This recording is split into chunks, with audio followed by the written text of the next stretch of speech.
नमस्कार, न्यूज़ 24 देख रहे हैं आप। मैं हूं आपके साथ डॉक्टर मीना शर्मा। शाम के 6 बज चुके हैं और हर दिन की तरह राजस्थान की राजनीतिक हलचल के साथ हम हाजिर हैं मरुधरा की बात में। राजस्थान में हर दिन जिस तरह से राजनीतिक घटनाक्रम आगे बढ़ रहा है, बता रहा है कि चुनावी मौसम हर दिन जो है वो अपनी करवट बदल रहा है। अब मानसून से जो है वो निकल कर किस तरफ बढ़ेगा, दिवाली आने को तैयार हो जाएगी, उससे पहले यहाँ पर चुनाव लगभग पूरी तरह से बिसात बीत चुकी होगी।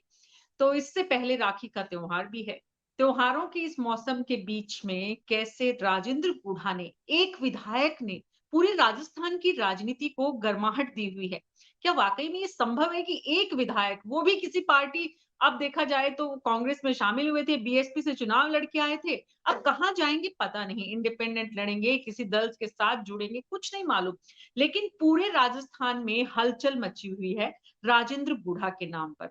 और राजेंद्र गुढ़ा ने ये हलचल मचाई है जिस नाम पर उसका लाल डायरी से बड़ा ताल्लुक है। क्या है ये लाल डायरी, किसी को नहीं पता है। कहते हैं वो कि कितनी मंजिलें ऊपर जाकर कितने ही बीएसएफ और तमाम लोगों को जो है वो बीच में जो है जो मतलब उनको कहीं ना कहीं उन सबको पार पाके और वो इस लाल डायरी को लेकर आए थे। किसके लिए? मुख्यमंत्री अशोक गहलोत के लिए।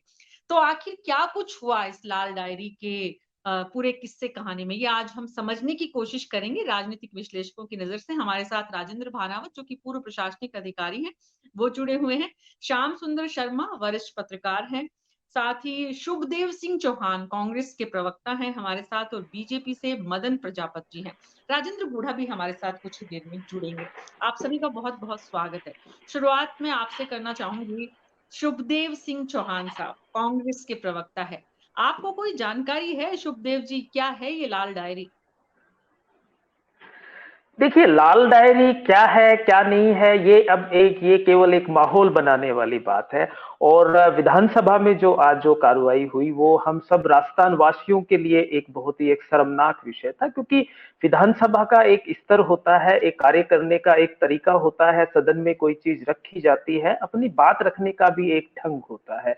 ऐसा क्या हो गया जब चुनावी समर जब सामने है, और चुनावी साल है, कुछ महीनों बाद में चुनाव होने वाले हैं, एकाएक नई नई एकाएक लाल डायरी आ जाती है। उस लाल डायरी में कहा जाता है कि भाई पता नहीं, खुद गुढ़ा जी जैसा कि कह रहे थे कि किसी का लेन देन का है, ये है।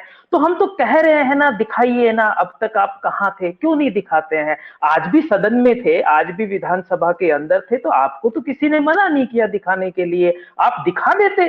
क्या है उसमें, क्या नहीं है उसमें। और दूसरी बात है कि जब ईडी की कार्रवाई, जैसा कि गुडा जी बोल रहे थे कि जब ईडी की कार्रवाई हुई थी या सीबीआई की कार्रवाई होती, उसमें मैं जाके कूद के लेके आया, ये करके आया, वो करके आया। अभी आप कह रहे हैं कि डायरी का एक पार्ट है वो कहीं खो गया है, एक पार्ट मेरे से छीन लिया है। देखिए, गुडा जी आदरणीय है, सब कुछ है, लेकिन वो अपनी आदत से मजबूर है। वो इस तरीके से वो उनका जो क्रियान्वयन है वो चलता रहता है। 2021 में कहते हैं कि मैं जीत के आता हूं, फिर पार्टी में शामिल हो जाता हूं, फिर निकल जाता हूं, फिर जीत जाता हूं। तो ऐसी इन काल्पनिक, कोरी काल्पनिक बातों का कोई औचित्य नहीं है और किसी तरीके से इनका कोई भी सरोकार नहीं है। मुझे जहां तक लगता है, हमें लगता है कि जिस हिसाब से माननीय मुख्यमंत्री जी ने पूरे 4.5 साल से लगातार जनता की सेवा की है, अब जब राजस्थान सरकार पूर्ण रूप से आम जन को समर्पण को लेकर के नित्य नए कार्य लेके आ रही है, जिस हिसाब से पूरे प्रदेश के अंदर एक रिवाज बदलने की परंपरा कायम होने जा रही है, तब ये कहीं जाकर के, क्योंकि इन्होंने तो कहा था कि अमित शाह जी ने कहा है कि साहब मैं तो इतने पैसे दे दूंगा कि आप पूरा जीवन काल हेलीकॉप्टर में ही बिता लेंगे। अब पता नहीं, हो सकता है कि उनकी वहां भी कोई बात हुई हो कि जीवन, आगे आने वाला जीवन हेलीकॉप्टर में ही बिताएं। तो ये देखिए, ये काल्पनिक बातें हैं, इन काल्पनिक बातों में कोई किंतु परंतु नहीं है। हाँ, एक विषय जरूर है जो बिल्कुल हम राजस्थान वासियों के लिए शर्मनाक है, कि जिस तरीके से आज विधानसभा में हुआ वो बहुत ही गैर जिम्मेदाराना था। क्योंकि देखिए, शांति धारीवाल जी 80 साल के व्यक्ति हैं, उनको कितना अनुभव है विधानसभा की सभी कार्रवाइयों को लेकर के और सभी तौर तरीकों को लेकर के। हम राजस्थान वासी हैं, हम जाने जाते हैं, शांति के लिए जाने जाते हैं, हम अपने ढंग से चलने के लिए जाने जाते हैं। आज राजस्थान से ही बहुत नेता हैं जो आगे आगे जाके दिल्ली में जाते हैं या यहाँ पे जाते हैं, सीपी जोशी का नाम ले लीजिए, चाहे हमारे बीजेपी के नेता घनश्याम तिवारी का नाम ले लीजिए, चाहे ओम बिरला जी का मैं नाम ले लूं, तो कहने का मतलब है कि जो परंपराएं हमारे यहाँ पे, मैं राजनीति से ऊपर की बात कर रहा हूं, क्योंकि शर्मनाक विषय इस बात का है कि हमने बहुत प्रदेशों की विधानसभाओं के अंदर ऐसा कृत्य देखा, यहां पहली बार ऐसा कृत्य हुआ। और जो कोटा से जो आते हैं वो तो देखिए आदत से मजबूर है, और उनके नाम राशि मदन जी भी बैठे हुए हैं, उनका तो कहना, उनके ऊपर टिप्पणी करने का मतलब ये होता है कि आप उन्हीं बातों में आ जाते हैं। तो आपका जो सवाल था, शुभदेश जी, नाम राशि का अब आप जिक्र मत करिएगा। राहुल गांधी जिस तरह से परेशान हो रहे हैं नाम राशि के नाम पर, तो प्लीज सबको अब आप जो है जनरलाइज मत करिए। मदन जी की अपनी आइडेंटिटी है, इसलिए आप प्लीज ध्यान रखें। बहरहाल मदन प्रजापत जी, आप बहुत सहज हैं, सरल हैं, और हमेशा जो विषय की सरलता है उसको जो हमारे आपके सुखदेश जी ने जिस तरह से जिस भावना के साथ कहा है उसी भावना में लेंगे। नहीं, मेरे दोस्त भी है, वैचारिक लड़ाई है, लेकिन मेरे दोस्त है। जी, इसीलिए मुस्कुरा रहे हैं आपके दोस्त, नहीं तो अभी आपको वो डिस्ट्रिक्ट कोर्ट का रास्ता दिखा देते वो, कि कैसे आपने मतलब नाम जो है सरनेम, और ये तो फर्स्ट नेम है, सरनेम भी नहीं, फर्स्ट नेम का आपने दुरुपयोग किया, पता नहीं कितनी कहानियां हो जाती। खैर, मजाक और हल्के मूड में जब बातें होती है तो अच्छा लगता है, और ये जरूरी भी है। लेकिन मदन जी, बहुत सारी बातें हो रही हैं, और उसमें जो कुछ आपके मित्र शुभदेश जी ने कहा है, वाकई में बीजेपी की कोई भूमिका है इसमें? लाल डायरी बीजेपी को पता है क्या है? मीना जी, देखिए, अभी सुखदेश जी ने बहुत सारी चीजें बोली है, मैं सबका जवाब दूंगा सुखदेश जी को, लेकिन मैं आज राजस्थान का प्रत्येक व्यक्ति ये जानना चाहता है कि वो जो लाल डायरी अंदर लेके आए थे राजेंद्र गुड़ा जी, उस लाल डायरी के अंदर ऐसा क्या था, ऐसा कौन से राज दफन थे उसके अंदर कि कांग्रेस का प्रत्येक नेता, कांग्रेस का प्रत्येक विधायक उस लाल डायरी को छीन के और उसको फाड़ देना चाहता था। मैं तो आज फिर पूछना चाहता हूं, जब लाल डायरी में कुछ था ही नहीं, सुबेंद्र जी कह रहे हैं कि कुछ है ही नहीं, तो उस लाल डायरी के पीछे शांति धारीवाल जी भी भाग रहे हैं, महेश जोशी जी भी भाग रहे हैं। ये डायरी, ये तो काले कारनामे है, ये काले कारनामे है जो आज उजागर होने वाले हैं, और इन काले कारनामों का चिट्ठा जो है आज सदन में रखा जाना था, अगर कुछ था ही नहीं। मैं तो कह रहा हूं कि राजस्थानी में एक कहावत आपने भी सुनी होगी, मैंने भी सुनी है, सुबेंद्र जी ने भी सुनी होगी, और श्याम सुंदर जी तो वरिष्ठ पत्रकार है, इन्होंने तो पूरा जीवन देखा है कि जब आप चोर की दाढ़ी में तिनका, अगर आपके पास में, मैं तो कहता हूं लाल डायरी जो है ओरिजिनल नहीं थी, उसमें कुछ नहीं था, तो आप घबराए हुए क्यों थे? और दूसरी चीज, शांति धारीवाल जी ने बाहर प्रेस को जब ब्रीफ कर रहे थे, जब उन्होंने माना है कि धर्मेंद्र जी से मिलने राजेंद्र गुड़ा गए थे, ये माना है उस टाइम पे, जब प्रेस वाले ने, आप जैसे मित्र ने उनसे पूछा कि आप ये मानते हो धर्मेंद्र जी के या राजेंद्र गुड़ा जी उस दिन डेट चल रही थी जब गए थे, तो गए थे। और इससे एक चीज और प्रूफ होती है मीना जी, कि राजेंद्र गुड़ा जी आज पहली बार सरकार के खिलाफ नहीं बोले। माननीय मुख्यमंत्री जी के ऊपर विधायकों पे कितना दबाव होगा। जी, आपकी आवाज नहीं आई मेरे को, आपने कुछ पूछा मीना जी? नहीं, आप प्लीज कैरी ऑन करिए मदन जी। एक्चुअली राजेंद्र गुड़ा हमारे साथ जुड़ने वाले थे, तो उन्हीं के दफ्तर से फोन था, इसलिए मैं उनसे बात कर रही थी। प्लीज आप बोले। आज पूरी कांग्रेस राजेंद्र गुड़ा जी को पानी पी पी के गालियां दे रही है, उनके बयानों को गिनवा रही है। मैं तो ये पूछना चाहता हूं आपके माध्यम से बड़ी विनम्रता से, जो मेरे कांग्रेस के मित्र है, कि राजेंद्र गुड़ा जी जब बोलते हैं सीता माता के लिए, राजेंद्र गुड़ा जी बोलते हैं कैटरीना कैफ की वाले सड़कों के लिए, राजेंद्र गुड़ा जी कहते हैं शांति धारीवाल का अलाइनमेंट सही नहीं है, राजेंद्र गुड़ा जी मुख्यमंत्री जी को चुनौती देते हैं जब राजेंद्र गुड़ा जी बर्खास्त नहीं किए जाते हैं। और राजेंद्र गुड़ा जी बर्खास्त कब किए जाते हैं ये भी देखिए। राजेंद्र गुड़ा जी का दबाव, माननीय मुख्यमंत्री जी उनके बेटे के अंदर गए थे जन्मदिन पे, और वहां पे उन्होंने कहा था कि राजेंद्र गुड़ा जी अगर नहीं होते तो मेरी सरकार नहीं बची होती। इन सब तथ्यों से जाहिर होता है मीना जी कि पैसे किसने दिए, कितने दिए। राज्यसभा के चुनाव के टाइम पे भी हुआ, 2019 के टाइम पे, जब ये सरकार वो थी, उस टाइम पे भी हुआ। और जब बसपा से अलोकतांत्रिक तरीके से कांग्रेस के अंदर इसका विलय कराया गया, जब भी आज पता चलता है कि बिना पैसे, बिना आउटस्टैंडिंग के नहीं होती है। दूसरी चीज, इन्होंने बहुत शानदार चीज कही, एक चीज कही इन्होंने कि शांति धारीवाल जी जैसा विनम्र व्यक्ति राजस्थान की विधानसभा में नहीं है। बिल्कुल नहीं है मीना जी। ऐसा मंत्री जो राजस्थान की पवित्र विधानसभा के अंदर लोकतंत्र के सबसे बड़े मंदिर में यह बोलता हो कि राजस्थान मर्दों का प्रदेश है, इसलिए बलात्कार ज्यादा होते हैं। तो बहुत ही अच्छे आपके विनम्र शांति धारीवाल जी हैं। आपने दूसरा कहा चुनावी साल, और माननीय मुख्यमंत्री जी ने 4 साल में क्या किया। माननीय मुख्यमंत्री जी 4 साल तक शुभेंदु जी सो रहे थे, कुंभकर्णीय नींद के अंदर सो रहे थे। अब जाके योजनाओं की बात कर रहे हो आप। कौन सी योजनाएं लागू कर दिया आपने? सिर्फ आपने वादे किए। आपने कहा बिजली का बिल नहीं आएगा। सारा राजस्थान का उपभोक्ता त्रास्त है जिस तरीके से बिजली के बिल आए सुभेंद्र जी। फ्यूल चार्ज नहीं लगेंगे, 100 यूनिट फ्री होगी, कुछ नहीं हुआ। आने वाले चुनाव में आपके जो प्रदेश अध्यक्ष गोविंद सिंह डोटासरा मान चुके हैं, माननीय मुख्यमंत्री जी अध्यक्षता में उन्होंने कहा 13 जिलों में चुनाव हार रहे हैं। आपके खुद के प्रदेश अध्यक्ष आपके राजेंद्र गुड़ा, यही राजेंद्र गुड़ा बोल चुके हैं, आपको पहले एहसास दिला चुके हैं कि फॉर्च्यूनर में भी नहीं आएंगे। आपकी दिव्या मदेरणा कह चुकी है कि फॉर्च्यूनर की आवश्यकता नहीं है, साइकिल के ऊपर भी नहीं बढ़ पाएंगे आप। तो ये आपके विधायक से लेकर मंत्रियों तक पता है कि सरकार रिपीट नहीं हो रही, और ये भी पता है, इसीलिए आपने भ्रष्टाचार का राजस्थान में खुला तांडव मचा रखा है।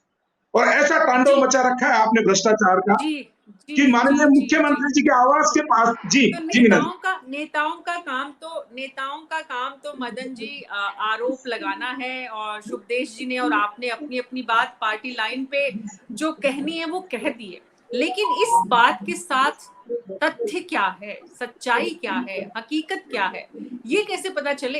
राजेंद्र भानावत जी, ये जो इस तरह से हवा में तैरती बातें होती हैं, वो बिना किसी, जो कहते हैं ना, हमारे यहाँ कहावतें हैं बहुत सारी कि धुआं उठता नहीं है, ऐसे तो कुछ न कुछ तो कहानी है जिसकी चर्चा, जिसके बिहाव पे, जिसकी बेस पे राजेंद्र गुड़ा आज पूरे मीडिया का, पूरा राजनीति, पूरा समाज, सबका ध्यान अपनी तरफ लिए हुए हैं। देखिए मीना जी, ये इस विषय के बारे में केवल कयास लगाए जा रहे हैं सभी तरफ। सब अपनी अपनी तरह से इस बात को रख रहे हैं। जिनकी डायरी थी वो उस बारे में कुछ और बात कह रहे हैं, जिनके ऊपर आरोप है वो कुछ निश्चित रूप से और बात कह रहे हैं। उसमें क्या था कि अगर वास्तव में राजेंद्र गुड़ा जी जैसा आज कह रहे हैं कि मैं डायरी कहीं से लेके आए जहाँ पे कार्रवाई हो रही थी उस जगह से, अगर वास्तव में वो चाहते हैं कि अगर ईमानदारी के या सच्चाई के इतने पक्षधर हैं और सही बात सामने लाना चाहते थे, तो एक विकल्प था उनके पास, कल होने देते जांच उसकी। अगर जो भी संस्था जांच कर रही थी, अगर उनको मिल जाती डायरी तो पता लगा लेते कितनी बातें सच्ची हैं, कितनी नहीं है, कितनी झूठी है, कितनी नहीं है। मतलब ये हर दल या हर व्यक्ति राजनीति का, देखिए स्तर, हम तो एक साधारण नागरिक की तरह, पूर्व अधिकारी जरूर हो लेकिन नागरिक के रूप में, साधारण नागरिक के रूप में शोक भी होता है, दुख भी होता है कि जो 3-4 लाख लोगों का प्रतिनिधित्व करने वाले जिस प्रकार से विधानसभा में व्यवहार दोनों तरफ से हो रहा है, तो उसको देख के मन दुखी होता। राजस्थान जैसे प्रदेश में जहाँ दोनों जनप्रतिनिधि यहाँ बैठे भी, उन्होंने कहा भी कि यहाँ एक शालीनता और गरिमा हमारी पहचान रही है राजस्थान की। मैं तो पर्यटन में रहा तो कहा करते थे हम लोग कि हम देश प्रदेश सबसे सुरक्षित, सबसे अच्छा, सबसे अच्छी आवभगत वाला, शालीनता वाला प्रदेश है।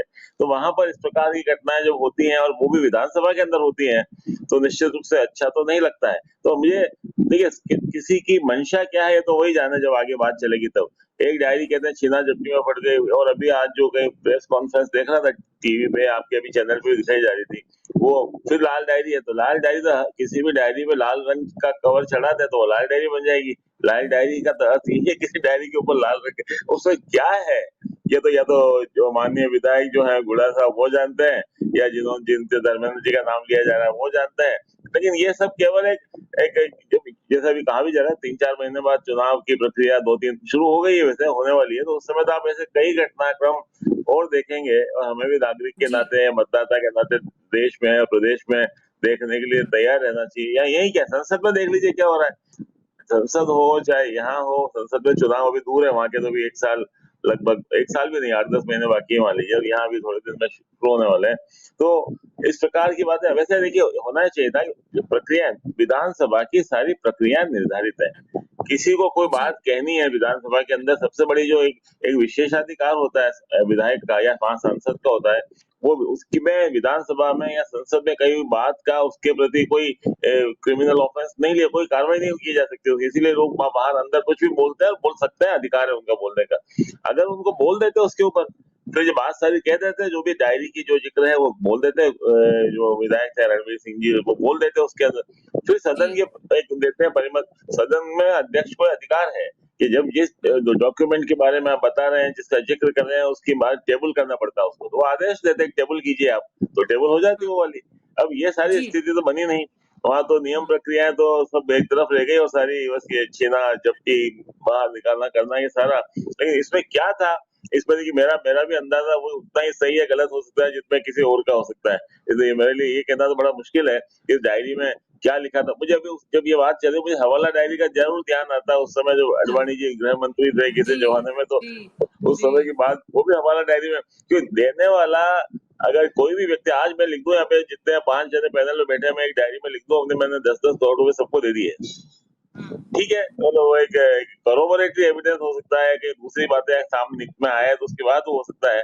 तो बड़ा है कि ये दुर्भाग्यपूर्ण मैं ये कह सकता हूँ इसमें, और सबका अपना अपना हित हो सकता है, तो हित साधने के लिए होता है। राजनीति में ज्यादा से ज्यादा मत ला करके जीतने की आकांक्षा सभी को रहती है, और उसके लिए जो जो भी तरीके हो सकते हैं, अगर सच्ची बात है, अगर मैं तो ये चाहूंगा अगर वास्तव में उसमें लिखा सच्चाई है तो जांच होनी चाहिए, सामने आना चाहिए, वास्तव में लिखी झूठ बात है तो जो प्रस्तुत कर रहा है उसके खिलाफ कार्रवाई होनी चाहिए, और सच बात जी निकलती है उसमें तो जिनके बारे में लिखा गया उनके आगे जो भी जांच एजेंसी है वो अपनी कार्रवाई कर रहे हैं, ताकि दूध का दूध और पानी का पानी हो, और सच्चाई दे राजस्थान की जनता के सामने, देश की जनता के सामने आ सके।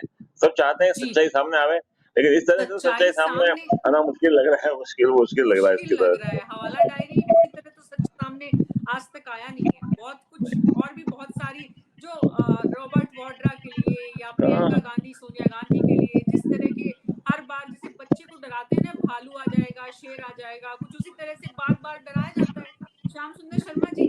लेकिन रॉबर्ट वाड्रा के लिए डराना या ईडी से डराना, इन दोनों से इतर यहाँ पर एक विधायक द्वारा लाल डायरी के लिए डराना, ये मतलब बड़ा बहुत बड़ा फर्क है। लेकिन ऐसा क्या है कि पूरा कोहराम मचाया हुआ है यहाँ पर राजेंद्र गुढ़ा ने? देखिए मीना जी, डायरी का जिक्र विधानसभा में पहली बार नहीं हुआ। यहाँ तो पुलिस के रोजनामचे भी प्रस्तुत किए गए थे कि किस तरह से पुलिस के अधिकारी बांटा करते थे पैसे, वो डायरी भी विधानसभा में पेश हुई है। आप भानावत जी को निश्चित रूप से पता होगा क्योंकि मैं तो उसका प्रत्यक्षदर्शी गवाह हूँ। तो ये डायरी का राज राजस्थान विधानसभा में आज आया है, लेकिन डायरी का किस्सा पुराना है मीना जी, और ये डायरी जल गई या है, ये रहस्य भी पुराना हो गया है।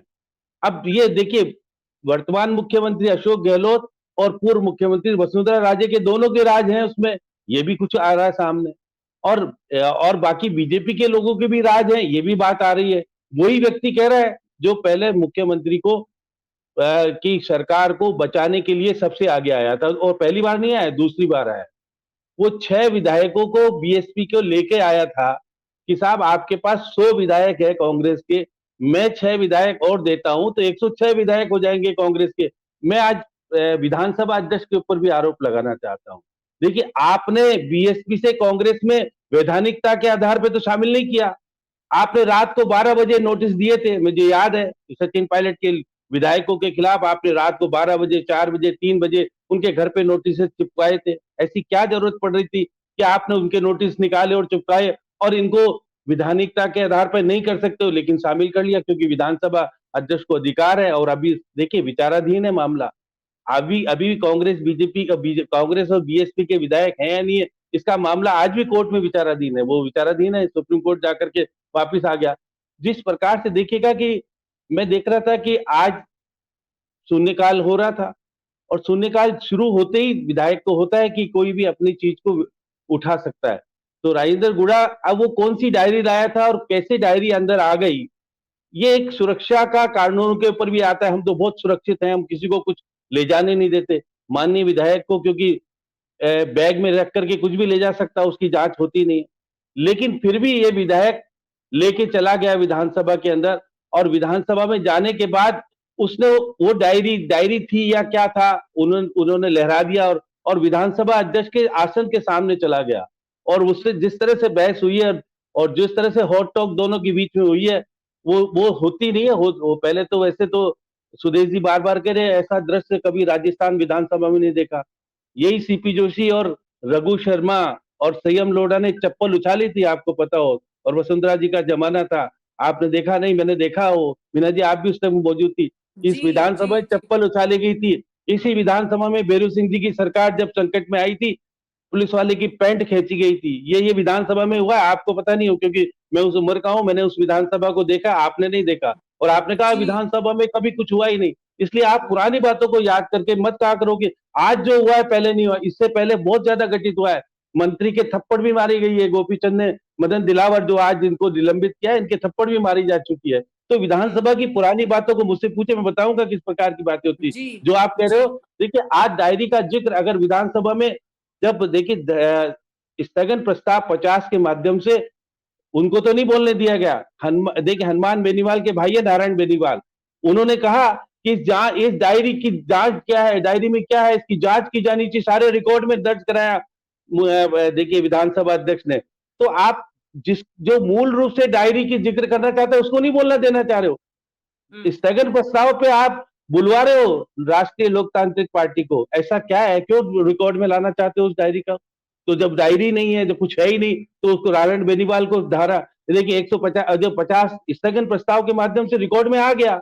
अब जो मूल करता है, जिसको मंत्री पद से बर्खास्त किया गया हो, और वो व्यक्ति है जो कि आपकी सरकार को निश्चित रूप से मुख्यमंत्री जी को स्थायित्व देने वाला, और मुख्यमंत्री जी और धर्मेंद्र राठौड़ उसके बेटे के जन्मदिन में जाकर के कहते आते हैं, सही मदन जी की बात का मैं समर्थन करता हूं। उन्होंने वहां कहा इनके कारण मैं बचा हूं, और आज इनके कारण से मैं संकट में आ रहा हूं, क्योंकि सोनिया गांधी ने मणिपुर के मामले को लेकर के प्रधानमंत्री के खिलाफ जो बनाया था माहौल, इन्होंने पंचर किया, निश्चित रूप से किया, और उसको लेकर के अब देखिए 2 अगस्त तक विधानसभा की कार्रवाई स्थगित की है। इसमें क्या रहस्य है? ये तो मीना जी आप और मैं समझते हैं कि राजनीति में किस तरह से जी क्यों टाइम को इतना लंबा खींचा जा रहा है। विधानसभा में जी देखिए आज जिस तरह से 4 कानून पास हुए, उस पर चर्चा नहीं हुई। कानून पास हो गए चारों के चारों, और महत्वपूर्ण कानून बिना थे चर्चा दो। बिना देखिए चर्चा आप के देखिए, नहीं हाँ विधानसभा में जी चर्चा करने के लिए तैयार थे, क्योंकि सीपी जोशी इस पर में मास्टर आदमी है। आपको ऊपर से क्या कहलाया जा रहा है उसके अनुरूप विधानसभा की कार्रवाई कराते हैं। ये तो मैं अब देख चुका, क्योंकि मैं बहुत तरीके, और विधानसभा में प्रतिपक्ष जिस तरह से निभाना चाहिए, हिस्सादारी करनी चाहिए, वो नहीं करे मदन जी। ये प्रतिपक्ष के नेता इतने कमजोर हो गए, जो विधानसभा अध्यक्ष अगर पार्टी की सक्रिय कार्यकर्ताओं के रूप में जाकर के दिल्ली में गतिविधियों में शामिल हो जाए, और आपका विधायक दल उसके खिलाफ अविश्वास प्रस्ताव लाने में हिचकिचाए। 42 विधायक है, आपके तो 72 है ना। आपको पता है कि आपका प्रतिपक्ष का नेता नहीं शामिल हो तो 42 विधायकों की साइन करा करके अविश्वास प्रस्ताव नहीं ला सकता था। ये सब चीजें हैं। इसलिए मैं कहता हूं विधानसभा की कार्रवाई को देख करके मुझे लग रहा है कि दोनों की फिक्सिंग है। नहीं बहुत कुछ हो गया, रहने दो, नहीं करेंगे हम। मदन दिलावर जैसे को निलंबित कर दिया कि भाई शांति धारीवाल जी के ऊपर देखिए उन्होंने तो माइक पकड़ा था, निश्चित रूप से आपके जो बर्खास्त मंत्री है पकड़ा था, मैं कह सकता हूं। लेकिन मदन दिलावर ने भी कह रहे हैं बदतमीजी की ओर करता रहता है। इसलिए सत्ता पक्ष की ओर से आज देखिए सबसे विडंबना ये होती है मीना जी, क्योंकि मुख्य सचेतक नहीं है, सरकारी मुख्य सचेतक, इसलिए संसदीय कार्य मंत्री को प्रस्ताव लाना पड़ रहा है। उपाध्यक्ष नहीं है विधानसभा में। देखिए जो गतिविधियां 5 साल पहले होनी चाहिए थी वो नहीं है। अगर महेश जोशी इस्तीफा दे देते हैं तो आप महेंद्र चौधरी को ही प्रमोट करो ना, कौन मना कर रहा था? उप सचेतक वो भी नहीं थे, तो इसलिए शांति धारीवाल को लाना पड़ा प्रस्ताव, और प्रस्ताव लाने के लिए विधानसभा की कार्रवाई 3 बार स्थगित करनी पड़ी, क्योंकि हमको ऊपर से निर्देश लेने हैं, उसके अनुरूप हमको कार्रवाई करनी है। तो ये सब चीजें, जिस तरह की स्थितियां देखने को मिल रही है, वो राजनीति में निश्चित तौर पर जो मानवता और जो नैतिकता हुआ करती थी पुराने नेताओं में और विधायकों में, वो नहीं रही। अब आप कब किसके हो जाओगे कुछ पता नहीं है। इस विधानसभा में बीएसपी इतनी अच्छी लगती थी मुख्यमंत्री जी को, और 5 विधायक जब सपोर्ट नहीं कर रहे हैं उस राजेंद्र गुड़ा का, इसलिए वो गुड़ा अब देखिए यूज एंड थ्रो, जब तो मेरे को यूज वाले थे तो उन्होंने बहुत आरोप लगाए, नहीं मैं मना लूंगा। ये विधानसभा में 5वीं बार आरोप लगाए राजेंद्र गुड़ा ने, पहली बार नहीं लगाए। तो पहले तो क्योंकि वो जरूरत थी और वो सरकार को संकट में डाल सकते थे। अब सरकार को, क्योंकि सचिन पायलट के लोग सरकार में शामिल है, बोल नहीं रहे, इसलिए राजेंद्र गुड़ा कुछ भी करे तो अब कर दो बाहर, ये मौका होता है। अब मौके के लिए बहुत सारी चीजें आने वाला समय आपको यही तो राजनीति है, यही राजनीति है और यही राजनीति की विडंबना है आज के दौर की। श्याम सुंदर शर्मा जी, जिस स्थिति में हम पहुंच गए हैं, अवसरवादी राजनीति जिस हाल में पहुंच गई है, जब जरूरत थी तो राजेंद्र गुढ़ा ने सरकार बनाई, जब जरूरत थी तो राजेंद्र गुढ़ा को सरकार से हटाया, और अब विधानसभा में आज जो कुछ हुआ।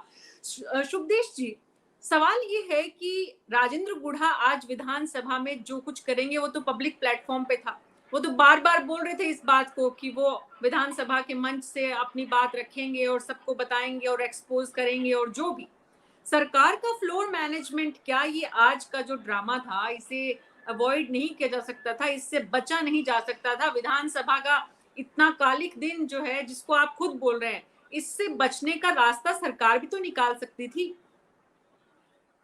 नहीं, सरकार देखिए रास्ता क्या निकालती ना, उनका बार बार सरकार के प्रति हमेशा इस तरीके से व्यवहार रहा अभी हाल फिलहाल के कुछ दिनों के अंदर। और यही चीज में राजेंद्र राठौड़ जी ने लगभग शुक्रवार और शनिवार को बोला कि देखिए सोमवार को बड़ा खुलासा होगा। अब वो खुलासा क्या होने वाला था, क्या आपसी कोई मेलजोल था, क्या आपसी कोई मेलजोल था, या फिर दूसरी बात ये होती है कि किसी भी विधायक को बात रखने का अपना ढंग होता है, अपना तरीका होता है। आप विधायक दल की मीटिंग बुलाते हैं, उसमें अपनी बात रखते हैं, आप मुख्यमंत्री जी के पास में जाके बात रख सकते हैं, आप संगठन में जाके बात रख सकते हैं, लेकिन आप ऊपर से कोई बात करते नहीं है, सीधे विधानसभा में आते हैं। और विधानसभा में भी बात रखने का, जैसा कि वरिष्ठ पत्रकार जी बैठे हुए हैं, श्याम सुंदर शर्मा जी उपस्थित है, उन्होंने इस चीज को भी लेकर कहा कि आप आकर के, और विधानसभा अध्यक्ष जी ने भी उनसे कहा कि आप मेरे कक्ष में आइए, हम बैठ के बात करते हैं, अगर ऐसा कोई विचारणीय कोई विषय है तो उस विषय पर बकायदा चर्चा की जाएगी। और रही दूसरी बात है कि जो हाथापाई की बात है, या ये कहें कि जिस तरीके से गलत मिसबिहेव हुआ, तो देखिए ऐसी बात तो है नहीं है कि मैं जो बोल दूं वो ही सच होगा, या मदन जी बोलेंगे वो सच होगा, या आप जो बोलेंगे वो सच होगा। एक विधानसभा का पूरा एक प्रोसीडिंग होता है, उसकी पूरी वीडियोग्राफी होती है, उसकी पूरी वीडियो रिकॉर्डिंग होती है, और आप जैसे 50 पत्रकार वहां पर इस बात की गवाही देते हैं, जो पत्रकार दीर्घा में बैठे हुए होते हैं। तो जिस तरीके से अमानवीय व्यवहार, छीना झपटी, माइक को नीचे किया जाना, धारीवाल जी की तरफ में बढ़ के आना, बीच में रफीक खान जी आते हैं, वो बीच बचाव करते हैं, तो गुड़ा जी का जो व्यवहार था, साथ में बदन दिलावर जी का वो व्यवहार था, तो वो एक घटना तो बिल्कुल अशोभनीय थी, लेकिन उसको बचाने के लिए आगे गरिमा ये सब कायम रहे, उसको स्थापित करने के लिए लास्ट में जाके विधानसभा अध्यक्ष को और शांति धारीवाल जी को मिलकर के और फिर ये अनुशासनात्मक कार्रवाई का करना पड़ा। अब देखिए बीजेपी को प्रॉब्लम क्या है, बीजेपी को शुरू से अंदेशा था कि आज जो विधानसभा के अंदर संकल्प प्रस्ताव आएंगे, संकल्प प्रस्ताव कौन से आएंगे, ईआरसीपी के संकल्प प्रस्ताव आएंगे। 5 साल पहले नरेंद्र मोदी जी आते हैं, कहते हैं इसको राष्ट्रीय परियोजना का दर्जा दिलाएंगे। अब की बार जब अजमेर आते हैं तो उसका ई तक नहीं बोलते। माननीय गजेंद्र सिंह जी जो जल मंत्री हैं, वो राजस्थान की जनता के साथ छलावा करते हैं, वो 46,000 करोड़ का प्रलोभन देते हैं कि भैया सरकार ला दो, 46,000 करोड़ तो मैं फिर करवा दूंगा। अरे भैया इसका मतलब क्या हुआ? तो कहने का मतलब ये था कि इनको पता था कि संकल्प प्रस्ताव आने वाला है, और सबसे ज्यादा इनको डर इस बात का था कि संकल्प प्रस्ताव मेरी मणिपुर की जनता के लिए आने वाला था। ऐसा कौन सा राजा है? आज का प्रधानमंत्री सबसे डरपोक प्रधानमंत्री है। मैं बिल्कुल कह रहा हूं, चाहे कोई भी कार्रवाई कर दीजिए, 79 डेज तक प्रधानमंत्री की चुप्पी रहती है। क्यों? 6 विदेश देशों की यात्राएं करके आ जाते हैं। आज वो सदन से भाग रहे हैं, सदन में चर्चा नहीं कर रहे हैं। अभी अमित शाह जी का बयान आया कि हम सदन में चर्चा करने को तैयार है। क्यों भाई? अमित शाह जी सदन के नेता हैं क्या, या देश के प्रधानमंत्री है? आप किस हैसियत से कहते हैं? प्रधानमंत्री जी इस मामले पर आकर के बयान नहीं देते, क्योंकि राजस्थान के भाजपाई नेताओं को पता था कि संकल्प प्रस्ताव के अंदर मणिपुर महिलाओं के ऊपर जो अत्याचार हुआ, उस चीज का सवाल यहां पे उठाया जाएगा। इस वजह से ये सारा इनके द्वारा एक प्रोपेगेंडा रचा गया, क्योंकि प्रोपेगेंडा और मार्केटिंग के तो ये मास्टर खिलाड़ी हैं। इनको अंदेशा रहता है कि अगले दिन क्या प्रोपेगेंडा रचना है और किस हिसाब से रचना है। इस सब कारणों को देखते हुए आज इनकी सबकी अपनी एक मिली भगत रही, और उसके बाद में विधानसभा की कार्रवाई इन्होंने चलने नहीं दी। राजस्थान की जनता का जो टैक्स पेयर का जो पैसा है वो आज इनकी वजह से खराब हुआ। और मैं फिर कहता हूं कि आइए मिलकर के क्यों नहीं साथ काम करते हैं। दूसरा संकल्प प्रस्ताव का एक और है जो ये हमेशा से बचना चाहते हैं, आज क्यों नहीं बोलते? आपका जातीय जनगणना पर स्टैंड क्या है? कोई नहीं बोल रहा। मोदी जी जातिगत जनगणना पे जय तक नहीं बोलते, आ जाते हैं भाषण नहीं देते हैं। सीपी जोशी जी जो जिनके प्रदेश अध्यक्ष है वो जातीय जनगणना पे नहीं बोल रहे हैं। इनके मुख्यमंत्री के दावेदार राजेंद्र सिंह राठौड़ नहीं बोलते। इनके सभी जितने बड़े नेता हैं जो मेन इशू है, मेरे पूरे एक मिनट मेरी पूरी बात, मदन जी पूरी बात, मैं पूरी बात कर लूं, मैं पूरी बात कर लूं, नहीं ऑफिशियल बयान है जातीय जनगणना मैं पूरी जातीय जनगणना बिल्कुल आज संकल्प प्रस्ताव लिया गया है, संकल्प प्रस्ताव लिया गया है, संकल्प प्रस्ताव लिया गया, विधानसभा में संकल्प प्रस्ताव लिया गया है। ऐसे चिल्लाने से कुछ नहीं होता। अरे आप मत बोलो, आपके नेताओं को बुलवाओ, आपके बोलने से कुछ नहीं होगा। इतना जानना चाहता हूँ, कांग्रेस का ऑफिशियल स्टेटमेंट मानूं मैं इसको? डिबेट का एक तरीका होता है मदन जी, अजी डिबेट का तरीका होता है, डिबेट का एक तरीका होता है। मैं कभी इंटरेस्ट नहीं करता, मुझे मेरी बात रखने दीजिए, जानना चाहता हूँ उनका जातीय मुझे मेरी बात रखने दीजिए, मैं इनसे सिर्फ मुझे मेरी बात रखने दीजिए। मीना जी मैं एक चीज चाहता, मैं टोकना नहीं चाहता, 2 सेकंड दीजिएगा, मैं टोकना नहीं चाहता, मैं सिर्फ ये जानना चाहता हूँ कि ऑफिशियल स्टेटमेंट क्या कांग्रेस का जातीय जनगणना का? मदन जी पहले शुभदेव जी को बोलने नहीं, मैं नहीं रोक रहा। आपके सवाल का जवाब देने के लिए नहीं है वो यहाँ पे, वो यहाँ पे मेरे सवालों का जवाब देने के लिए है जो जनता द्वारा आप अपने तर्क रखिए, आपको किसी ने मना नहीं किया, पर बीच में मत बोलिए। ये कह रहे हैं माननीय प्रधानमंत्री जातीय जनगणना से भाग रहे हैं। मैं ये जानना चाहता हूँ सिर्फ आपके माध्यम से ये जानना चाहता हूँ कि ये कांग्रेस का ऑफिशियल ये कांग्रेस का ऑफिशियल स्टेटमेंट मानूंगा आज इसको जातीय जनगणना का, ये ऑफिशियली मानूंगा इनकी जातीय जनगणना की। तो आप चुप रहोगे तभी ना सुन पाओगे। सुखदेव जी प्लीज अंडरस्टैंड, ये सब्जेक्ट ही नहीं है हमारा आज का बहस का विषय ही नहीं है। क्यों नहीं है? क्यों नहीं है जी प्लीज, जो आज का विषय है आप उस पर बात करिए। आज का विषय क्या है? आज का विषय है कि आखिर ये लाल डायरी को लेकर इतनी जो राजनीतिक उठापटक हो रही है, वाकई में राजेंद्र गूढ़ा इतने सक्षम है कि पूरी सरकार को हिलाए हुए हैं, विपक्ष को भी पूरा तैनात किए हुए हैं अपने पक्ष में लॉबिंग करने के लिए। तो श्याम सुंदर शर्मा जी, सवाल ये कि राजेंद्र गूढ़ा इतनी हैसियत तो रखते हैं कि सबको सिर पे उन्होंने नचा रखा है एक तरह से। मैं जवाब दे दूं, इनका बहुत लंबा मदन जी जरा सुन लो। मदन जी आप बीच में नहीं बोलेंगे, बीच में कोई नहीं बोलेंगे, प्लीज अंडरस्टैंड।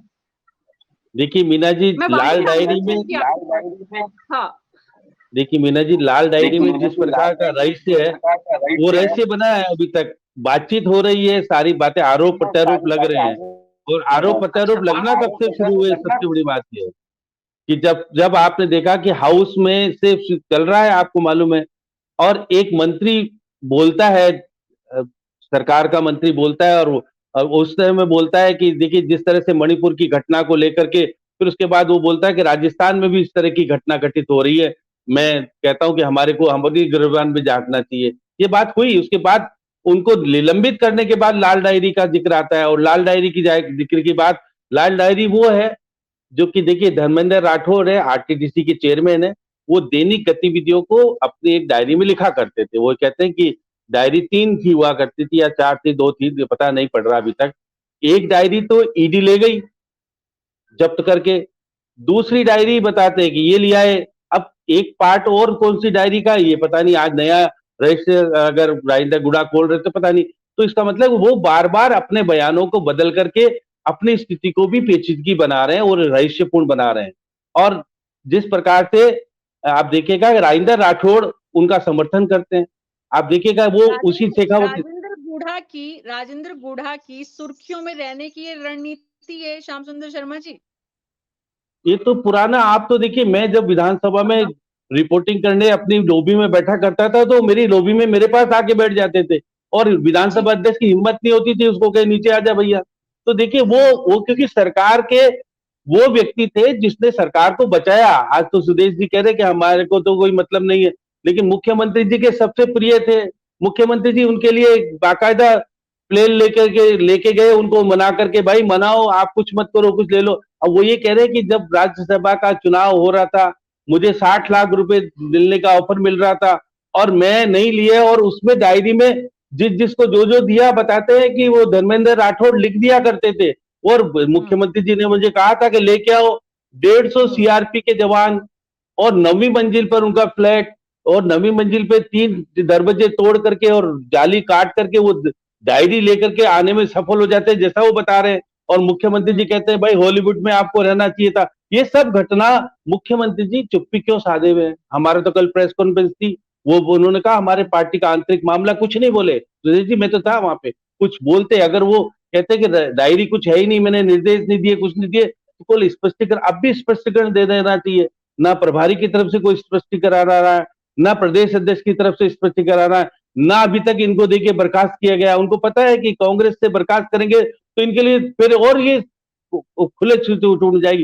केवल विधानसभा की कार्रवाई से जब तक के लिए निलंबित किया है, इस सेशन का टाइम ज्यादा नहीं। अब देखिए, आप अभी मैं देख रहा था बहुत सारे विधानसभा में, तो ये देखिए ईस्टर्न कैनाल का तो प्रस्ताव पारित पहले से वसुंधरा जी ने करके केंद्र को भिजवाया था, आपको पता हो तो। आप दोबारा संकल्प करके कर क्या लोगे? आपके प्रस्ताव का मतलब क्या रह जाएगा? अब जनगणना वाला, क्योंकि आपके प्रस्ताव तैयार नहीं हुए, इसलिए 2 अगस्त तक के लिए आपने विधानसभा की कार्रवाई स्थगित कराई है। तो आप देखिए सुदेश जी, आपको पता नहीं पार्टी ने बताया, अच्छी बात है, आप जानकारी लेके आए कि तीनों प्रस्ताव, मणिपुर वाला आने वाला था, जो मणिपुर वाले प्रस्ताव के हमारे राजस्थान की महिलाओं के साथ जो गठबंधन हो रहा है, आपके मंत्री ने उठाया था, उसका प्रस्ताव भी फिर तो आना चाहिए था। ये भी अब मदन दिलावर को भी, क्योंकि दोनों ही व्यक्ति हंगामा करने वाले थे, बाहर कर दिया। अब बीजेपी अपने आप बचाव क्या करेगी? हमारे विधायक को निकाल दिया, हम उनको माफ करो, ये हंगामे में आप प्रस्ताव पारित करा लोगा, उसका औचित्य क्या रहेगा? जब तक सर्वसम्मति से प्रस्ताव जाता है तो उसका महत्व बनता है। भानव जी ये तो मानते हैं ना,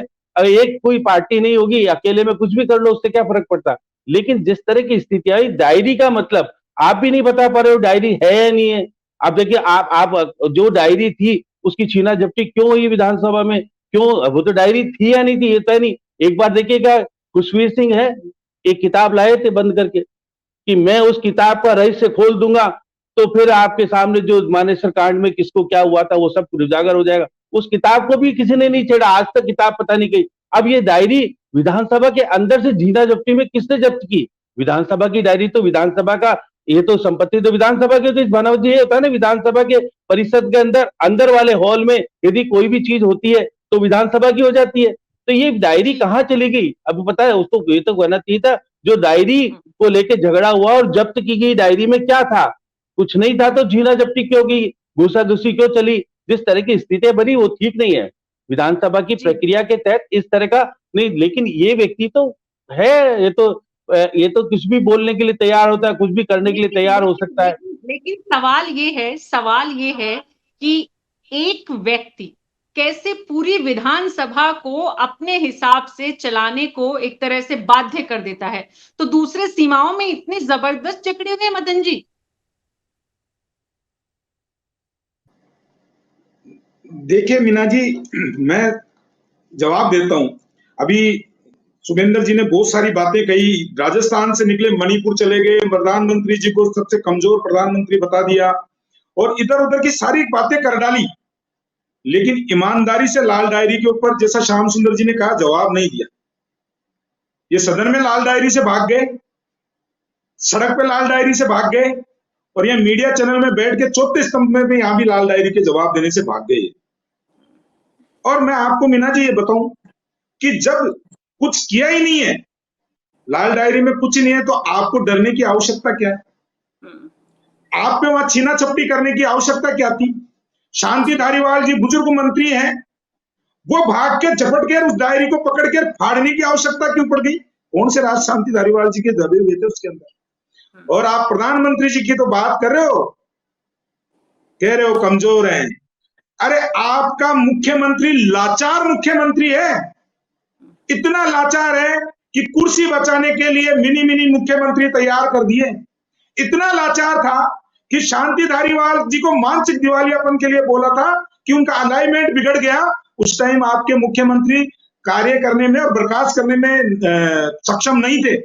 इतना लाचार मुख्यमंत्री था कि आपकी सरकार के ऊपर प्रदेश के हैं, मुख्यमंत्री प्रदेश के कांग्रेस के नहीं है, आप मुख्यमंत्री सबके बोले। नहीं, मैं श्याम सुंदर जी 10 सेकंड दीजिएगा। प्रदेश के हैं लेकिन ये अपने लेके बैठे थे, इसलिए इनको जवाब देना जरूरी। आप तो कम से कम मुख्यमंत्री को तो प्रदेश का बताओ, तो मुख्यमंत्री इतने लाचार थे, मुख्यमंत्री जी इतने लाचार थे, 4-4 बार सवाल के ऊपर प्रश्न चिन्ह लगाए, बर्खास्त करने की हिम्मत नहीं करी मुख्यमंत्री जी ने जी।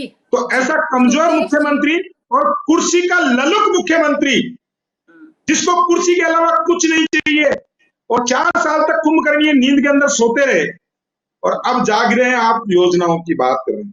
दूसरी आपने एआरसीपी की बात की, 10 सेकंड दीजिएगा, देखिए 10 सेकंड के बाद नहीं करूंगा, मैं योजनाओं की बात नहीं करूंगा। इन्होंने, मैं योजनाओं की बात नहीं करूंगा। राजस्थान की जनता, देश की जनता ये समझना चाह रही है मदन जी कि राजेंद्र गुढ़ा ने पूरे सदन को रूल किया, कैसे शांति धारीवाल को उकसाया कि वो फाड़ने को इस उम्र में आ गए, कैसे विपक्ष को भी उकसाया कि विपक्ष भी सदन की मर्यादा और सब छोड़ के मतलब जिस तरह से प्रवाह में बह गया। तो एक विधायक राजेंद्र गुढ़ा क्या पक्ष और विपक्ष दोनों को प्रेरित कर रहा है? नहीं, देखिए मैं मीना जी उसी पे आ रहा था। मैं आज योजनाओं की बात नहीं करूंगा, इनके जैसे बगले नहीं झाकूंगा, कभी आरसीपी पे घुसेंगे, कभी कहां घुसेंगे, क्योंकि जवाब नहीं है मेरे पास। तथ्य हैं और जवाब देने की क्षमता रखता हूं मैं। ना मैं कमजोर, ना मेरा प्रधानमंत्री कमजोर है और ना उसका प्रवक्ता कमजोर है। इनका मुख्यमंत्री कमजोर हो सकता है और इनके प्रवक्ता कमजोर हो सकते हैं। मैं पूरा सक्षम हूं जवाब देने में, और सवाल से इधर उधर नहीं भागूंगा। मैं आपसे वादा करता हूं कि आपके सवाल से इधर उधर नहीं भागूंगा, सटीक जवाब दूंगा। लाल डायरी की बात हो रही है, लाल डायरी की बात करूंगा। विधानसभा की बात हो रही है, विधानसभा की बात करूंगा। मैं तो फिर पूछ लेता हूं इनसे कि भाई मुख्यमंत्री जी, अभी शाम जी ने कहा कि मुख्यमंत्री जी 2 दिन से मौन क्यों है? क्या इस विधानसभा के अंदर मीना जी एक महिला की सम्मान की बात करना अपराध है? और इसी विधानसभा में महिला के बलात्कार के ऊपर मर्दों का प्रदेश बता देना, ये शाम की बात है। ये लाल डायरी में लिखा है क्या मदन जी? ये शान की बात है। नहीं, ये बोले जिसका बता रहा हूं। लाल डायरी में क्या लिखा है? लाल डायरी में या तो मुख्यमंत्री जी जानते हैं, या राजेंद्र गुढ़ा जानते हैं, या धर्मेंद्र राठौड़ जानते हैं, या फिर आपके शांति धारीवाल जानते हैं। जब भी इन तीनों का रिलेशन मैं आपसे बताता हूं कि मुख्यमंत्री जी बोल नहीं रहे, मौन हो गए। आज बीजेपी के सभी वरिष्ठ जो नेता थे, उन्होंने विधानसभा में डायरी को देखकर जानने की कोशिश की क्या? जब फाड़ने की मैं तो ये कह रहा हूं कि जब माननीय विधायक विधानसभा के पटल के ऊपर टेबल करना चाह रहे हैं डायरी को, तो अध्यक्ष जी ने अनुमति नहीं दी उनको। अध्यक्ष जी ने अनुमति नहीं दी, चलो ये मैं 1 सेकंड के लिए मान लेता हूं, उनका स्वयं विवेक है। वो किसी को दे किसी को नहीं दे, नियमों के विरुद्ध भी सदन चलाए तो वो सदन के मालिक है, चला सकते हैं। जैसे नियमों के अंदर है कि किसी मंत्री को बर्खास्त किया जाएगा तो उसका पक्ष सुना जाना चाहिए। श्याम जी शायद एग्री कर लेंगे मेरी बात से कि सुना जाना चाहिए। नहीं सुना, लेकिन उस लाल डायरी का दर्शक ये जानना चाहती है मदन जी कि जब विधानसभा के अंदर राजेंद्र गुढ़ा डायरी ले ही आए तो बीजेपी के किसी बंदे ने देखी क्या? किसी विधायक को देखने को मिली क्या कि क्या है? या फिर राजेंद्र मीना जी करके लाए और सदन में आ गए? मीना जी ये तो यहाँ के वहां के विधायक बता सकते हैं ये बात, जो वहां पे प्रस्तुत थे, जो थे। मैं सदन में मौजूद नहीं था इसलिए, और मेरी जानकारी में नहीं है, लेकिन वो किसी को उन्होंने दिखाया नहीं है। जहां तक मेरी जानकारी है, वो विधानसभा के पटल पे टेबल करना चाह रहे थे डायरी को, और डायरी को टेबल करने में आप, जैसे श्याम जी ने भी विस्तृत से बताया उस चीज के बारे में, कि आप एक दूसरे विधायक को उसका स्थगन प्रस्ताव पे बोलने की अनुमति दे देते हो, लेकिन आप राजेंद्र गुढ़ा जी को अनुमति नहीं देते हो। आपकी अगर नीयत साफ होती तो शांति धारीवाल जी जो बर्खास्त का लेके आए, उनको निलंबन का प्रस्ताव लेके आए, मैं कहता हूं ईमानदारी जब होती, शांति धारीवाल जी कहते हैं कि सच दूध का दूध और पानी का पानी हो जाएगा, अध्यक्ष महोदय इस डायरी को टेबल करने दीजिए। आज इस डायरी में क्या लिखा हुआ है ये सदन जानना चाहिए, राजस्थान का जनता जानना चाहिए, और राजस्थान का प्रत्येक वोटर जिसका विश्वास करता है आप पे और आपको चुन के सदन में भेजता है, उसको जानने का अधिकार है कि उस डायरी के अंदर ऐसा क्या था। लेकिन आप सदन के अध्यक्ष हैं। राजस्थान की जनता जानेगी अगर विपक्ष भी थोड़े बहुत प्रयास करेगा मैं वही बता रहा हूँ, आपसे ये था कि विपक्ष ने मैं कुछ प्रयास किए क्या, और जवाब आपका ये है कि मैं वही कह रहा हूँ, मैं वही कह रहा हूँ, विपक्ष के प्रयासों मैं वही कह रहा हूँ, कोई बात नहीं मैं वही कह रहा हूँ आपको, नहीं प्रयास की जानकारी है मेरे को, प्रयास की जानकारी है। मैं ये कह रहा हूँ प्रयास की जानकारी है तो कि राजेंद्र राठौड़ जी जो नेता प्रतिपक्ष है, उन्होंने वहां बोला है कि आप नियम के हिसाब से आप सुनने दीजिए, डायरी को पटल पे रखने दीजिए, टेबल करने दीजिए। मदन दिलावर जी बोले हैं तो उनको बर्खास्त कर दिया। अगर थोड़ा सा वहां पे आप कुछ बोलोगे तो सदन जो है वो पूरा से चलेगा कि आपने कुछ बोला नहीं, बर्खास्त का निकाल देंगे। ये कमजोरी दिखाते हैं सरकार तो बीजेपी की। और मैं फिर 10 सेकंड की बात, देखो एक बात रख लें, बीजेपी को भी डर है। अरे हम तो डरते नहीं है, हम तो नहीं डरते मीना जी, ना सदन में डरे हैं, ना सड़क पे डरे हैं, और ना ही हमने सेवा करने में डरे। ये तो 5 स्टार वाली होटलों वाली व्यंजनों वाली सरकार है, और डरता कौन है? मैं आपको 10 सेकंड में एक चीज बताता हूँ, मेरे को मेरी बात रख लेने दीजिए। उन्होंने शुभेंदु जी ने बहुत सारी चीजें कही है, तो मैं एक दो बात कर रहा हूँ। मैं ये कह रहा हूँ कि उन्होंने एक चीज बोली कि आज सदन शर्मसार हो गया, बिल्कुल, और मणिपुर की महिलाओं के लिए भी बोला है। तो ये दो चीज का जवाब आप मेरे को दे लेने दीजिएगा कि आज मदन जी डायरी वाली बात बताओ, डायरी में क्या क्या है, डायरी की बात बताओ ना आप। वो डायरी की बात तो श्याम सुंदर जी आपको ज्यादा अच्छी तरह पता है, आपके बगल में आके बैठते थे वो, और आपको सब कुछ बता के जाते थे, तो मेरे से ज्यादा अच्छी तरह आप बता सकते। वो तो मीना जी के क्षेत्र के भी हैं। मीना जी 10 सेकंड दीजिए। आपका पूरा सोशल मीडिया उनके लिए काम कर रहा है, उसके बाद मीना जी 30 सेकंड दीजिएगा। कमाल है। मीना जी 30 सेकंड, मेरे को बात रखने देंगे तो बड़ा वो होगा। 30 सेकंड दीजिएगा। मैं तो ये पूछना चाहता हूँ कि एक तो जो शुभेंदु जी ने कहा कि जातीय जनगणना, मैं आज वो चले गए, मैंने बीच में उनको टोकना नहीं चाहता था, सारे शब्दों को बर्दाश्त किया, लेकिन क्या ऑफिशियल स्टेटमेंट है कांग्रेस का कि वो जातीय जनगणना कराना चाहती है? इनका दोहरा चरित्र देखिए। आज स्टेट में उनकी सरकार, अगर उनकी मंशा हो तो वो करा सकते हैं जातीय जनगणना, और कांग्रेस का ऑफिशियल स्टेटमेंट है वो बता के नहीं वो चले गए, कुछ और दिए, उसमें नहीं जाएंगे, उसमें नहीं जाएंगे अपन, उसमें नहीं जाएंगे। मैं तो सिर्फ ये बोलना चाहता हूँ कि उन्होंने कहा कि आज सदन शर्मसार हो गया, आज की घटना के ऊपर बात करेंगे। सदन शर्मसार हो गया आज एक व्यक्ति ने कुछ बोला, उसको आपने बोलने नहीं दिया। आज राजस्थान की जनता जानना चाहती थी कि बसपा से कांग्रेस में विधायकों का विलय कैसे हुआ। आज राजस्थान की जनता जानती थी। आज जनता ये नहीं जानना चाहती थी, आज जनता ये जानना चाहती थी कि लाल डायरी में क्या था, और क्या बोलने वाले, वही लिखा हुआ है। मैं वही मीना जी उस लाल डायरी, राजेंद्र गुडा जी ने, सवाल ये है आज आप राजेंद्र जी, मीना जी 10, मेरी बात, उस लाल डायरी में यही है, उस लाल डायरी में यही है कि राज्यसभा के चुनाव के टाइम पे किसको कितना पैसा दिया, मुख्यमंत्री जी की सरकार बचाई जब किस किस विधायक को कितना पैसा दिया, यही तो बोला। आप ही समर्थन कर रहे थे निर्दलीय का, आप ही समर्थन कर रहे थे निर्दलीय का, आप ही निर्दलीय का समर्थन आप ही कर रहे थे, बीजेपी का नहीं था। बीजेपी समर्थन कर रही थी निर्दलीय का, उसका रहस्य बता रहे थे। जिस तरीके से सदन में बात रखी गई, और अगर कोई सही बात रखेगा तो हम निर्दलीय का भी समर्थन करेंगे और सत्ता पक्ष का भी समर्थन करेंगे। राजस्थान की जनता के लिए जो भी मदन जी अफसोस होता है जब सदन इतना शर्मसार होता है, और हम उस विषय पर बात करने के अलावा सारे विषयों को एड्रेस करने को तैयार। देखिए मैं उसी विषय पे बात कर रहा हूँ। आप मुझे 30 सेकंड दीजिएगा। मैं ताकत भी बताते हैं मुख्यमंत्री 30 मीना जी आप बहुत सुलझी हुई एंकर लगते हैं। 30 सेकंड दीजिएगा, मैं उसी पे बात कर रहा हूँ। मैं ना ईआरसीपी पे गया हूँ, ना मैं योजनाओं पे गया हूँ। आप सदन की शर्मसार पे बात कर रहा हूँ मैं मीना जी। मैं सदन की शर्मसार पे ये कह रहा हूँ कि एक सत्ता पक्ष के विधायक को पीटा गया, जैसा कि वो आरोप लगा रहे हैं। एक सत्ता पक्ष के विधायक को अपनी बात रखने का मौका नहीं दिया गया। सदन शर्मसार हो रहा है, और सदन शर्मसार उस दिन भी हुआ था मीना जी, जिस दिन शांति धारीवाल मर्दों का प्रदेश बता के रेप के जस्टिफाई कर रहे थे। और ये सदन उस दिन शर्मसार हुआ है कि सिर्फ इतनी सी बात बोलने के ऊपर कि आज राजस्थान की महिलाओं के लिए बात कर ले तो उसको बर्खास्त कर दिया जाता है। इससे बड़ा सदन शर्मसार कहीं नहीं हो सकता कि महिलाओं की बात करने पे सदन उसको बर्खास्त कर दिया जाए। ये सदन की गरिमा होती है एक, और सदन की गरिमा को किस तरीके से देखा है हमने पिछले कुछ टाइम से, राजस्थान सरकार के जो मुखिया किस तरीके से ठेस पहुंचा रहे ये जानते। लाल डायरी में क्या था क्या नहीं था, मैं फिर चले गए कांग्रेस के मित्र। लेकिन मैं आपकी बात को आगे बढ़ाता हूं मीना जी कि जनता को इतना जानने का अधिकार है, जो राजेंद्र गुडा जी ने बाहर बोला है, अनऑफिशियली बोला है कि उसके अंदर जो है विधायकों की खरीद फरोख्त का पैसे का लेन देन का हिसाब था। अनऑफिशियल मीडिया से बोला है ना उन्होंने कि विधायकों का खरीद फरोख्त का हिसाब था, राज्यसभा के टाइम का हिसाब था। अगर वो सदन पे पटल पे रखी जाती और टेबल होती तथ्यात्मक चर्चा होती है उसके ऊपर। तथ्यात्मक चर्चा के बाद में दूध का दूध और पानी का पानी इसी सदन के अंदर हो जाता और इस सदन की गरिमा जो है वो बढ़ के सामने आती और सरकार की भी जो है ईमानदारी जो है वो साफ झलकती। लेकिन क्या होता है, मैं फिर कहता हूं, चोर की दाढ़ी में तिनका। आज में लाल डायरी सही थी कि नहीं थी ये भी पता नहीं है।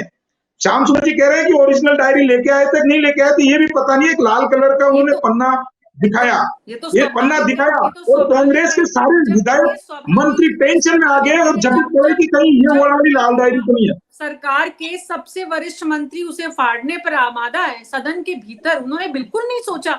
मतलब शांति धारीवाल से कौन अपेक्षा करता है। लेकिन मैं राजेंद्र भानावत जी एक बार आपके पास आकर इस बात को समझना ये भी चाहते हैं दर्शक जो है, आम जनता जो है, कि अगर इस डायरी में वाकई में ऐसा कुछ है जिससे कि राजनीति में विस्फोट आ सकता है, तो ये विधानसभा का मंच ही तो एकमात्र माध्यम नहीं था राजेंद्र गुढ़ा के पास।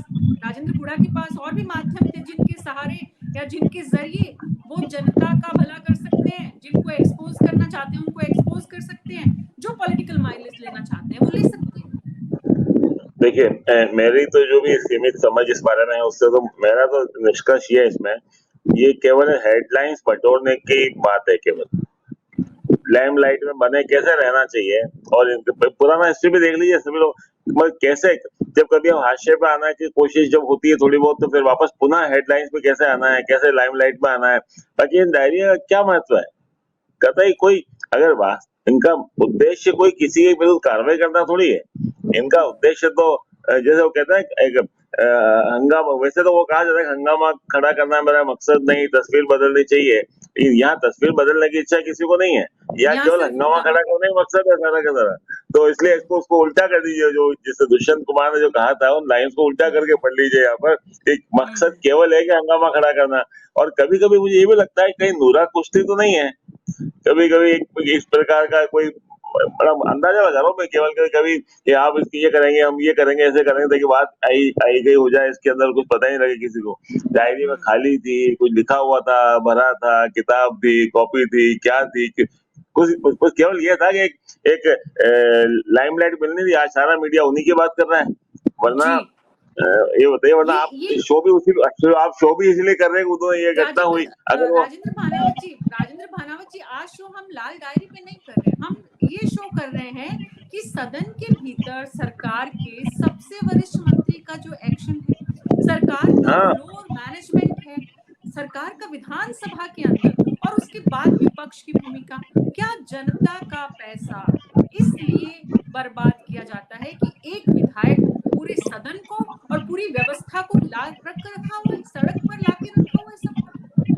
नहीं, बिल्कुल आप कह रहे हैं सही है। देखिए इसमें करे क्या, उसका आज कर क्या सकता है। राइट टू रिकॉल कभी आने की बात होती थी, आज की तारीख में इस प्रकार के व्यवहार करने वाले जनप्रतिनिधियों को सहन करने के अलावा राजस्थान के नागरिकों के पास उपाय क्या है। इसी तरह से रिजेक्ट का पूरी चॉइस है राजस्थान के लोगों के पास, मीडिया के पास पूरी चॉइस है, सरकार के पास, विधानसभा अध्यक्ष ये बताइए किसको रिजेक्ट, आप ये बताइए मेरा राजस्थान में पिछले कई वर्षों से कभी ये सरकार कभी वो सरकार कभी ये सरकार, एक को रिजेक्ट किया दूसरी आ गई, दूसरा रिजेक्ट किया वापस पहले वाला रिजेक्ट किया फिर दूसरी आ गई। तो अब मतदाताओं ने नागरिकों ने समय समय पर रिजेक्ट किया है सरकारों को, लेकिन अब आप देखें दोनों तरफा जब एक जैसा व्यवहार हो, ये तो एक सहयोग की बात है कि दिल्ली में इस समय भाजपा की सरकार है और यहाँ पर इस समय कांग्रेस की सरकार है, तो जो दृश्य हम यहाँ देखते हैं वो दृश्य वहां दूसरा, रोल बदल रहे हैं, केवल भूमिकाएं बदल रही है लोगों की। आज वहां भी इसी तरह का कुछ हंगामा हुआ था, लेकिन बात तो ये केवल एक नागरिक की तरह ठगा सा महसूस करते हैं अगर शब्द व्यक्त करें, जहाँ राजस्थान के विकास की, राजस्थान की बेहतरी की, राजस्थान की सुरक्षा की बात होनी चाहिए थी, वहाँ केवल डायरी पे छीना जब्ती ये वो हो जाती।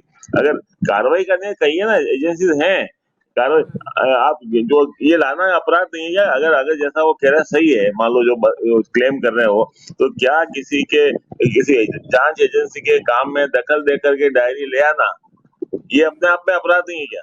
इसलिए ये सब मुझे तो लगता है नाटक सा लगता है, कई बार हेडलाइंस बटोरने की बात लगती है। वरना बताइए कोई भी ईडी जैसी एजेंसी या सीबीआई जैसी एजेंसी किसी घर पे कोई काम कर रही हो और कोई व्यक्ति वहां से डायरी लेके आ जाए, तो मतलब विश्वसनीय भी नहीं लगता मुझे ये सारी बातें। ठीक है, कहने को कही जा सकती है सारी बात।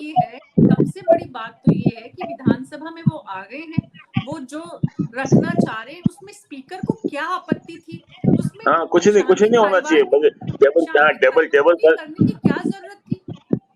कुछ नहीं, केवल टेबल, पहले बात तो उनको बोलने देते हैं, बोल करके टेबल कर देते हैं, फिर पता लग जाता है उसमें क्या है नहीं है। तो मतलब ये मैंने कहा ना, जो एक प्रकार से जो एक यही देखने का आदी होते जा रहे हैं हम लोग धीरे-धीरे। तो दुर्भाग्य है, यही कह सकते हैं।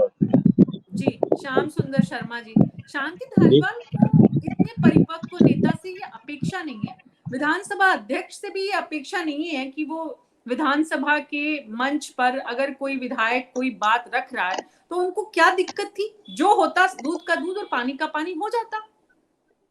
देखिए मीना जी, अब डायरी खोल के तो कुछ बात कही नहीं जाती वहां पर, विधानसभा में रिकॉर्ड आ जाता, वो बोलते थे रिकॉर्डेड हो जाता और वो हमेशा के लिए अब वो निकाल भी देते। तो जिस तरह से बेरू सिंह जी के खिलाफ नरपत सिंह राज जी का मामला और सब था, एक बार नरेंद्र सिंह भाटी हुआ करते थे विधायक, उन्होंने सारी बात भावड़ा जी के सामने कहला दी और फिर भावड़ा जी ने उसको कार्रवाई से निकाल दी। तो बेरू सिंह जी का भाई ये क्या है, कहलवाने के बाद निकलवा दी। अब तो यूट्यूब का मामला है, सीधा जनता भी देख लेती, वो सब कुछ दर्ज कराते और बाद में निकाल देते, तो निकलने का क्या होता, वो तो एक बात चली गई जो पब्लिकली हो जाती। तो देखिए मैं कह रहा हूँ कि अब जैसे मैं अभी देख रहा था कि राजेंद्र राठौड़ कह रहे हैं कि अब जांच एजेंसी का मामला है उसको सुपुर्द कर देनी चाहिए। अब डायरी तो मिली नहीं ना, सुपुर्द करे किसको, क्या करे? विधानसभा खुद सक्षम होती है, विधानसभा के अंदर चर्चा की गई पर कोई कार्रवाई नहीं हो सकती विधानसभा के सदस्य के ऊपर, कोई बाहर उसके ऊपर, वो अपना दायरा है, उसका अपना एरिया है, कुछ भी कहेगा कुछ भी करेगा, विधानसभा अध्यक्ष दंडित करेंगे और कोई विधानसभा ही दंडित कर सकती है जैसे आज दंडित किया। बाकी बाहर तो बोला हुआ तो कोई भी, जैसे अब देखिए ईडी जांच के लिए बुला सकती है, उस जांच के आधार पर फिर मुख्यमंत्री जी को बुलाया जा सकता है, जिस तरह से केजरीवाल को बुलवाया था ना, वो आधार था, उसी के आधार पर मुख्यमंत्री जी को भी जांच के लिए जाना पड़ सकता है। इसलिए अब कार्रवाई ईडी को करनी है। ईडी, जब आप बाहर जाके के पत्रकारों के बीच में जब सारी चीजों को बोल रहे हो तो ईडी रिकॉर्ड के लिए बुला सकती है इनको, और ईडी रिकॉर्ड कर लेगी तो फिर मुख्यमंत्री जी को बुला सकती है। मदन जी को सक्रियता वहां दिखानी चाहिए, मदन जी की पार्टी वहां सक्रियता नहीं दिखा रही, क्योंकि प्रधानमंत्री जी हमारे मुख्यमंत्री जी के खिलाफ कोई कार्रवाई करने में नहीं करेंगे। वो ये तो जानते हैं। आप देखिए गृह मंत्री जी कुछ भी कह लेंगे, गृह मंत्री जी के खिलाफ मुख्यमंत्री जी कुछ भी कह लेंगे। आपने एक शब्द भी सुना प्रधानमंत्री जी के खिलाफ मुख्यमंत्री जी कभी बोले हो, या प्रधानमंत्री जी मुख्यमंत्री जी के खिलाफ बोले हो? नहीं होगा। आप देखिएगा ईडी की कार्रवाई उनके आसपास के लोगों के खिलाफ होगी, खुद के खिलाफ खुद के यहाँ कोई छापा नहीं डलवाएंगे। वो जानते हैं कि मैं इस बदनामी, उनके भाई के यहाँ देखो ईडी का छापा गिरा ही ना, कितने करोड़ रुपए जमा कराए तो मालूम ही है। आप देखिएगा कि जिस तरह से वैभव गोयल का हिसाब या धर्मेंद्र राठौड़ ने क्या क्या कुछ लिख रखा था, वो तो वही जाने आपस में। तो लेकिन देखिए सारी बातें, और देखिए जो चीज हो रही है उसपे खुद आपके सामने विधानसभा के अध्यक्ष भी शामिल हो जाते हैं क्या? इसका मतलब ये, आप देखिएगा शालीनता से उसको रोक सकते थे। आप कहते हैं कि विधायक जी आप नोटिस दीजिए कि जिस व्यक्ति के खिलाफ आप ला रहे हो, देखिए एक नियम तो है कि आप किसी के खिलाफ आरोप लगाते हो उससे पहले नोटिस देना पड़ता है और नोटिस के बाद अपनी बात रख सकते हो। लेकिन ये सब यहाँ तो सीधी बात हो रही थी, सब कुछ कर दो। तो ये सब चीजें ऐसी हो रही है जिस तरह से आप देख रहे हो। आने वाला समय निश्चित तौर पर ये इस डायरी का रहस्य क्या होगा, कुछ खुलेगा नहीं खुलेगा पता नहीं, लेकिन ईडी सक्रिय होती है तो इसको आगे ले जा सकती है। और डायरी असली थी ये तो कह दे पहले जला चुका मैं, अब ये डायरी कहाँ से आ गई? जैसा वसुंधरा राजे के खिलाफ भ्रष्टाचार के आरोपों की जांच हो रही है, रॉबर्ट वाड्रा के खिलाफ जांच हो रही है, या ऐसे ही कुछ नाम और भी हम साझा कर सकते हैं। लेकिन सवाल ये है, सबसे बड़ी बात ये है, चिंता का विषय ये है कि हमारे विधानसभा के मंच पर आज जो कुछ दिखा उसमें सत्ता पक्ष और विपक्ष दोनों विफल नजर आए, और विधानसभा के अध्यक्ष भी कहीं न कहीं इस पूरे मामले में इस आज के घटनाक्रम को रोक सकते थे, वो नहीं रोका। तो सत्ता और विपक्ष दोनों ही जितनी भी एक दूसरे पर छींटाकशी करे, खुद आत्ममंथन और आत्मचिंतन करेंगे तो महसूस करेंगे आज के दिन को राजस्थान के इतिहास में, विधानसभा के इतिहास में, राजनीति के इतिहास में एक ऐसे दिन के रूप में याद किया जाएगा जब एक विधायक ने पूरी विधानसभा को हिलाकर ऐसे मोड़ पर ला दिया जहां सबसे परिपक्व मंत्री की तरफ से जो कुछ हुआ न वो स्वीकार्य था और ना ही विपक्ष ने जो अपनी जिम्मेदारी निभाई वो कहीं ना कहीं उस पर आधारित थी जो विपक्ष की तरफ से होनी चाहिए। बहरहाल आप सभी का बहुत बहुत शुक्रिया। न्यूज़ 24 पर आज मेरे साथ इतना है। नमस्कार।